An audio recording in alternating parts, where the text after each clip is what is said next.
আমরা মনে হচ্ছে যে গণ অভ্যুত্থান করে মানে বাংলাদেশপন্থী শক্তিগুলো এটা রাজনৈতিক দল এবং রাজনৈতিক দলের বাইরে জনগণ আমরা একটা বিরাট অন্যায় করে ফেলেছি। আমাদেরকে মৃত্যু ঝুঁকি নিয়ে মানে চলতে ফিরতে একটা হচ্ছে আমরা জুলাই গণ অভ্যুত্থান করেছি বলে আপনি বলবেন যে জুলাইয়া দিব, জুলাইকে বলবেন জুলাই। সেক্ষেত্রে আওয়ামী লীগের একমাত্র শত্রু আপনারা, শুধু আপনারই হুমকির মুখে অন্যরা জামাত অবশ্যই ইসলাম প্রত্যেকে মানে আগে পরে যেই হোক কাউকে কি আওয়ামী লীগ ছাড় দেবে আপনার ধারণা? কাউকে আওয়ামী লীগ ছাড়বে না। যদি স্মরণ করে দিই, আপনার নিশ্চয়ই মনে আছে 2006 সালে আওয়ামী লীগ লগি বৈঠার তান্ত্রিকের এই ক্যারেক্টারটা নতুন না। এই ঢাকা শহরে লাশের উপর নৃত্য হয়েছে। মানে সবসময় আওয়ামী লীগ বাংলাদেশকে কি বলেছে, মৌলবাদের যুদ্ধ দেখিয়েছে, ইসলামপন্থার যুদ্ধ দেখিয়েছে। আওয়ামী লীগের সাথে সবচেয়ে বেশি ইসলামপন্থী দল ছিল, এটা নিয়ে কোনো ক্ষতি হয় না। এই টক শোতে বসে ধরেন আমাদের নেত্রী হুমায়রাকে কি ভাষায় একজন বিএনপি নেতা কথা বলেছেন, এটাও তো আমরা দেখেছি। মানে আপনি কেউ যদি উদরপিণ্ডি বুদর ঘাড়ে চাপায় যে এই সরকারের সকল ব্যর্থতার দায় আমাকে নিতে হবে আর এই সরকারের একটা সফলতাও আমার না, এই যে কন্ডিশন, ওয়ারেস দেখা যাচ্ছে যে ডিসিএসপিরা ওই বিএনপি নেতাদের পিএসকে স্যার বলছে, আমরা নিজেরা সাক্ষী। তো এই স্থিতি কিন্তু অথচ এনসিপি কিংস পার্টি, এইরকম একটা বাস্তবতার মধ্যে আমরা আছি। ফলে আলোচনাটা স্পেসিফিক হওয়া দরকার। একটা হলো আমাদের জাতির এই অবক্ষয় কেন, একটা হলো আওয়ামী লীগ প্রশ্ন আমরা কীভাবে ডিল করবো। আওয়ামী লীগ কোনো সাধারণ কোনো মানে গোষ্ঠী না। ধরেন বাংলাদেশে ক্ষমতায় এসেছে, ইতিপূর্বে রাষ্ট্র ক্ষমতা চালিয়েছে, তাদের নানা ধরনের সমালোচনা বিএনপির আমরা করি, জামায়াত ইসলামের সমালোচনা করা যাবে, সেগুলো একটা, এগুলো সবাই বাংলাদেশের দল, তার সমালোচনা আপনি যে মেরিটে করবেন। আর আওয়ামী লীগ যারা আজকে আপনার পাশের দেশ, যে আপনার স্বাধীনতাকেই মানে না, সেই দেশে দপ্তর খুলে বাংলাদেশ বিরোধী ষড়যন্ত্র চালাচ্ছে এবং তাদের একটা তৃণমূল থেকে সেন্ট্রাল পর্যন্ত একটা লোক আজ তক বলে নাই যে আমরা ভুল করেছি, সেই দলের আলোচনা দুটো কিন্তু একরকম হবে না। ফলে আমরা এটা যে আসলে আমরা ধরেন আমি বললাম যে অমুক দলের 30 জনের বিরুদ্ধে ধর্ষণের অভিযোগ, তখন আপনি বললেন কী করবো ভাই, পুরুষতান্ত্রিক সমাজ, আলোচনাটা হবে না। এই কারণে আমাদের আলোচনা হওয়া দরকার।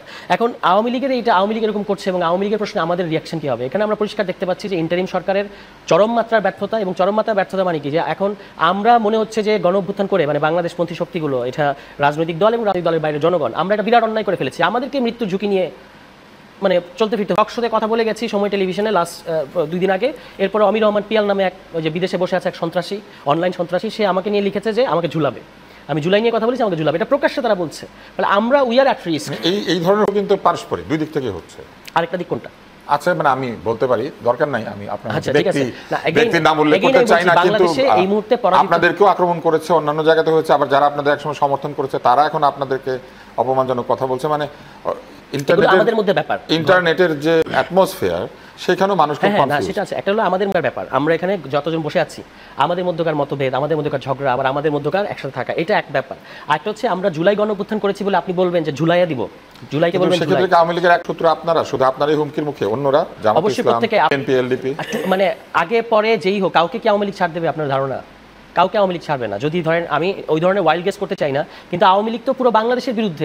শেখ হাসিনা একটা টেপ রেকর্ডার আমরা শুনলাম না, উনি বললেন যে এতজনকে মারার লাইসেন্স পেয়ে গেছি। আওয়ামী লীগ তো পুরো বাংলাদেশের বিরুদ্ধে যুদ্ধ ঘোষণা করেছে, আজকে না। আমি আপনাকে একটা স্মরণ করে দিই, আপনার নিশ্চয়ই মনে আছে 2006 সালে আওয়ামী লীগ লগি বৈঠার তাণ্ডব ছিল। আওয়ামী লীগের এই ক্যারেক্টারটা নতুন না। এই ঢাকা শহরে লাশের উপর নৃত্য হয়েছে এবং সেটাকে 6 জন জামায়াত ইসলামের 6 জন কর্মীকে পিটিয়ে মেরেছে এখানে বিএনপি। তখন তো বিএনপি জামায়াত সরকার ছিল, ওই সরকারের বিরুদ্ধে আন্দোলন। এবং শেখ হাসিনা বলেছেন একেবারে ওপেন ঘোষণা যে লগি বৈঠা নিয়ে আসেন ঢাকা শহরে, এবং নিয়ে এসেছে এই পল্টনে লাশের উপর নৃত্য হয়েছে পিটিয়ে মেরে। তো আওয়ামী লীগের এই ক্যারেক্টারটা তো আজকের না। এবং ওই যে ইন্টারেস্টিং হচ্ছে, এই যে আপনারা এতক্ষণ আলাপ করলেন যে আমাদের কালচারাল কন্ডিশন, আমাদের বুদ্ধিভিত্তিক কন্ডিশন নিয়েও কিন্তু আলোচনা করতে হবে যে এইটাকে কারা বাংলাদেশে, যে এটা হলো গণতন্ত্র পুনরুদ্ধার সংগ্রাম হিসেবে কারা ফ্রেমিং করেছে। আর বিএনপি যখন 2013-14 সালে আওয়ামী লীগের বিরুদ্ধে বা একটা সুষ্ঠু নির্বাচনের দাবিতে আন্দোলন করলো, সেটাকে জ্বালাও পোড়াও কারা ফ্রেমিং করলো? ওইটা বিএনপির ওইটা হয়ে গেল সন্ত্রাসী কার্যক্রম। আর আমাদের এই যে তাণ্ডব, যেটা একেবারে দিওয়ালোকের মধ্যে দেখা যাচ্ছে, পল্টনে আপনি লাশের উপর নৃত্য করছেন, এটি বাংলাদেশের বুদ্ধিভিত্তিক সমাজ বলেছে না যে গণতন্ত্র পুনরুদ্ধার।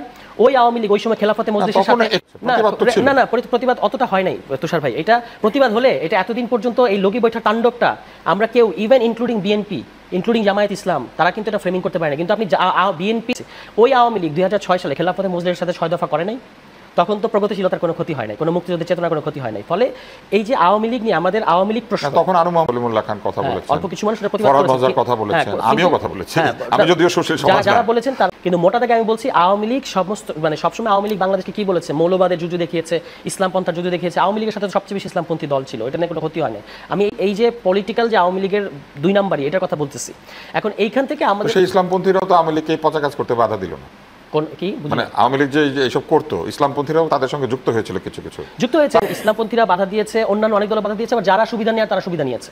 ফলে যারা, আমরা তো ইসলামপন্থী সেকুলার এইভাবে করছি না। আমরা অগাস্ট মাসে আওয়ামী লীগের বিরুদ্ধে যে ব্লকটা হয়েছে এটা হচ্ছে জনগণ বনাম ফ্যাসিবাদ। জনগণের মধ্যে ইসলাম একটু লেফট লিনিং আছে, একটু ইসলাম লিনিং আছে, এটা হচ্ছে একটা অবস্থা। যে আলোচনাটার মধ্যে ছিলাম, যে অপমানের সংস্কৃতি, এটা বন্ধ হবে কিভাবে? হ্যাঁ, এটা বন্ধ করতে হবে এবং এটা বন্ধ করার জন্য রাজনীতিবিদদেরকেই সবচেয়ে বেশি ভূমিকা নিতে হবে, রাজনৈতিক দলগুলোকে ভূমিকা নিতে হবে। এখানে বট বাহিনীর কথা এসেছে, তো বট বাহিনী পালে না কোন দল এখন বলেন?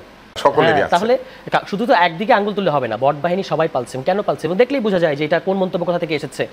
কাউকে যদি আপনি একটা বেকায়দায় পান, তখন তার বিরুদ্ধে তাকে মানে শুধুমাত্র পলিটিক্যাল বিরোধিতার কারণে তাকে আস্থা করা, এই সুযোগ তো আমি দেখি নাই যে কোনো রাজনৈতিক দল এই সুযোগ নেয় না, এরকম আমি দেখি নাই। তাহলে কথাটা এক পেশে বললে হবে না। এই টক শোতে বসে ধরেন আমাদের নেত্রী হুমায়রাকে কি ভাষায় একজন বিএনপি নেতা কথা বলেছেন, এটাও তো আমরা দলের ওই বিএনপির তরফ থেকে, কিংবা ধরেন উনি নিজে এটা নিয়ে কোনো ধরনের একেবারে অন রেকর্ড যেটা বলেছেন, এখনো রেকর্ড আছে, বলেছেন টক শোতে কোনো মানে সহ টকশো আলোচক নারী তো দূরে থাক, তার সাথে এরকম করে কেউ কথা বলে নাই। তাহলে আমরা যখন কথা বলবো তখন এই সামগ্রিক চিত্রটা নিয়ে কথা বলতে হবে। আদারওয়াইজ এটা মনে হবে যে আপনি আওয়ামী লীগ নিয়ে কথা বলতে শুরু করেছেন কিন্তু আপনি চলে গেছেন এনসিপিতে।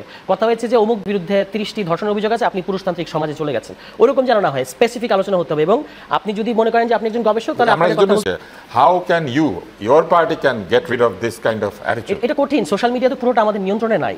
সোশ্যাল মিডিয়া বাদ দিলেও ধরেন যখন আমরা বক্তৃতা দেখছি, যখন মাঠে কথাবার্তা হচ্ছে, আমরা দেখছি যে কারো কারো ভাষা আসলেই মানে কারো কারো ভাষা সবার অনুন্নত ভাষার কথা আমরা বলছি। এটা বন্ধ করার কোনো উপায় আছে? এটা করার কোনো চেষ্টা? ডেফিনেটলি আমাদের কারোর মধ্যে যদি এই ধরনের কোনো কথা দেখা যায়, আমরা এটা সবসময় আপনি যত বেশি সমালোচনা করবেন, গঠনমূলক সমালোচনা করবেন, তত বেশি এটা চাপে পড়বে।